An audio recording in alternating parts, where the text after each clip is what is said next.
something bad would happen. But unlike common folk, he also knew that a wise man always put something away in times of plenty. Before the war, Leningrad was a lively city with a bustling economy. Food was both cheap and readily available on every corner, more or less like we're experiencing right now. So Boris, not a rich man by any means, was able to turn a small part of his tiny state pension into something more tangible.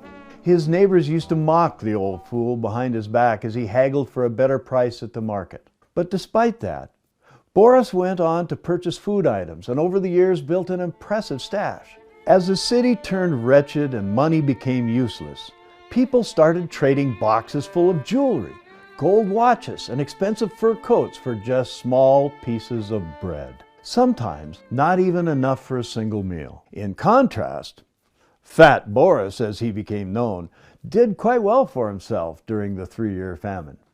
He was actually pretty thin and only got that nickname because his well-fed body stood in stark contrast with the starving people flowing through the streets of Leningrad.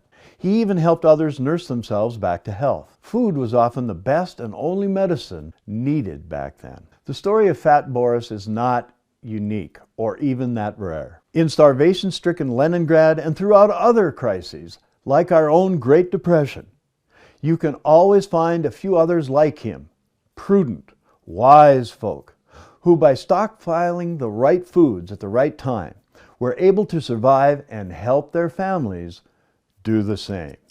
Many others starved, probably still waiting for government help to arrive. The best time to put food aside is now. If Boris had waited until the danger was near, he would have had nothing left to stockpile or barter with later on. He would have been no better off than the rest of his starving neighbors. Just as we won't be if we decide to wait until the last minute.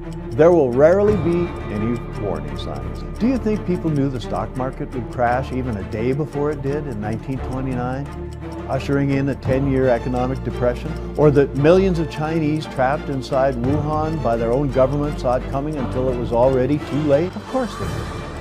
Chances are we won't see the next crisis before it hits us either. And when things go really bad, or even during a local disaster like a hurricane, one of the first things to vanish or become prohibitively expensive is food. So you need to stockpile it beforehand. But it has to be the right kind of food, nutrient-rich and long-lasting without refrigeration. That's because in no decent crisis did people suffer from hunger but still have electricity left.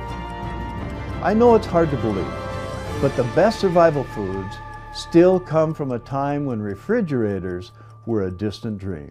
Nobody has to reinvent the wheel. It's been done before and so much better too. So don't rush out and sink thousands of dollars into a freeze dryer just yet. And don't stock up on emergency food buckets, even if you find them on sale.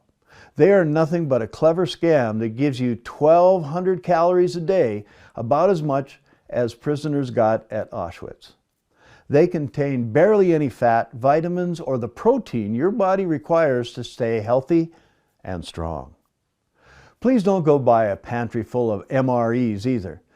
Eaten for more than a few days, MREs destroy your gut flora and prevent your body from properly absorbing nutrients. All you really need are the lost foods that Boris and others like him survived on during dark times. The foods of our grandparents. The problem is that since refrigeration went mainstream, these foods have become almost lost to history. There are only a few old-timers scattered all over the world who still make and stockpile them in their pantries. The sad truth is, the knowledge of making these superfoods that saved so many lives will probably disappear with them. And neither we nor the next generation will have them in our times of need. That's why we need to save these superfoods before it's too late.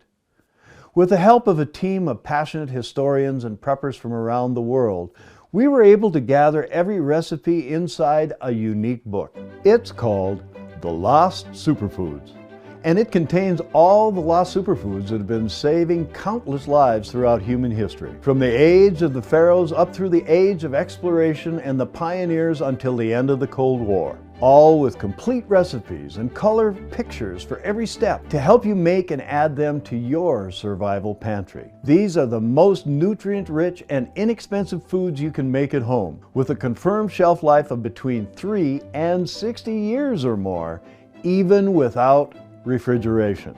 So without further ado, here are just some of the foods you'll discover inside the Lost Superfoods. First, you'll discover how to make your own U.S. secret military superfood at home. And the one ingredient that is vital for the doomsday ration and many other long-lasting superfoods as well, that ingredient is bulgur.